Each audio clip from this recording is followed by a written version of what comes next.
Santiago, Chileans voted for a successor to President Michelle Bachelet on Sunday, with billionaire conservative Sebastián Pinera the favorite to win, though a crowded field of leftist challengers are likely to force a December runoff. Opinion polls show Pinera, who was president between 2010 and 2014 and leads the Chile Vamos bloc, with a commanding lead over his 7 mostly left-of-center rivals, but still shy of the 50% needed for an outright win. Pinera's the best candidate. Plus, he already governed. "We know who he is," said Frisia Jara, a 73-year-old retiree as she left a polling station in the capital Santiago.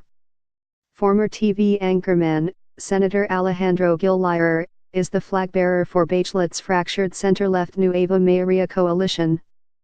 He leads the race for second place, with around 21% of likely voter support compared to about 42% for Pinera, according to a CEP poll last month.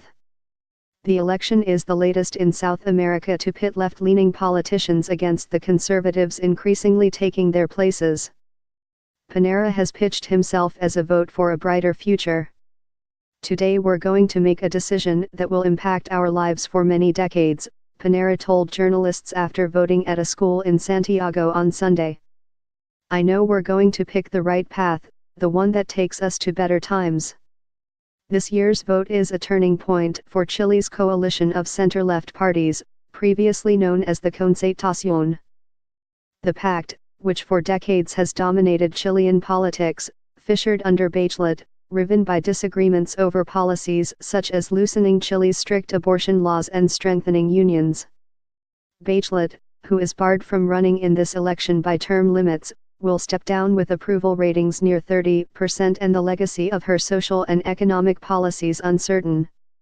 Many Chileans view the election as a referendum on her second term, which focused on reducing inequality by expanding access to free education and overhauling the tax code. Pinera, the market favorite, campaigned on a platform of scaling back and perfecting her tax and labor laws, seen by many in the business community as having crimped investment at a time when slumping copper prices were already driving down economic growth in the world's No.1 copper producer.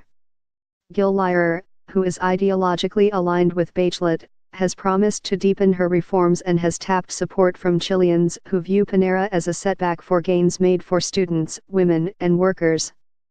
"I voted for Gil because I think we have to continue to provide free education. It's a social right," said unemployed voter Mario Giannetti, 53. Pinera garnered international attention and domestic praise for his handling of the dramatic rescue of 33 trapped minors during his prior term in 2010, and is seen as a safe pair of hands by investors.